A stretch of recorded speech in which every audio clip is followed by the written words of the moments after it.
तो time limitation कारण नहीं बोल पाता। तो पहले मैं माता सरस्वती से सबके लिए प्रार्थना करता हूँ कि जो भी तुम्हारे जीवन का उद्देश्य है उसमें तुम लोग सफल हो जाओ, क्योंकि जीवन का एकमात्र उद्देश्य नीट क्रैक करना नहीं होता बेटा। जीवन में बहुत सारे पर्पस होते हैं, बहुत सारे उद्देश्य होते हैं, उन सब में सफलता के लिए मैं भगवान से कामना करता हूँ पूरे बैच के। और सभी टीचर की तरफ से तुम लोगों ने टीचर से सेलिब्रेट किया, पूरे एसटीएस परिवार की तरफ से तुम लोगों का धन्यवाद है। अब कुछ खास बात मैं ये कहना चाहता हूँ, तुम लोग अपने उद्देश्य की प्राप्ति कैसे कर सकते हो। जीवन में कई प्रकार के उद्देश्य, जैसे एक सिंपल उद्देश्य है, तो मैं ये कह रहा हूँ दो तरीके होते हैं उद्देश्य की प्राप्ति के। या तो आप मोटिवेशन प्राप्त करो।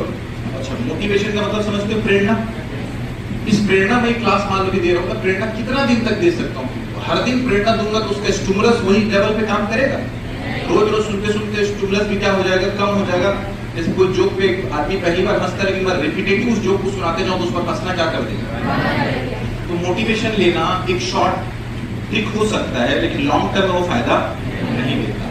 तो उद्देश्य की प्राप्ति के लिए क्या ऐसा किया जाए कि देखो, हम कभी कभी मोटिवेट होते हैं, समझ आता है, लेकिन डेली मोटिवेशनल की डेली स्पीच लेकर क्या बोलते हैं, मोटिवेट नहीं हो सकते। इसका दूसरा तरीका है डिसिप्लिन अपनाना। उद्देश्य की प्राप्ति के लिए हर बच्चा को क्या करना चाहिए, अनुशासित रहना चाहिए।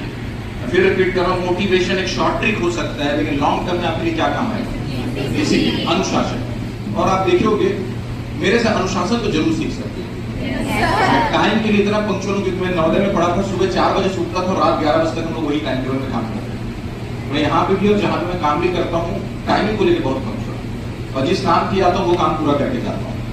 तो तुम लोग से भी मैं उम्मीद करूंगा कि पहले सब क्या हो, डिसिप्लिन करो। और पहले फिर भी रिपीट किया था, यदि किसी चीज को 21 दिन तक लगातार दोहराया जाए तो वो क्या बन जाता है। तो अनुशासन, कुछ दिन तक अनुशासन लगेगा, लेकिन जब आप उस टाइम टेबल को फॉलो करना चालू करेंगे तो आपके जीवन का एक पार्ट बन जाएगा, आदत बन जाएगा। और डिसिप्लिन बहुत जरूरी है।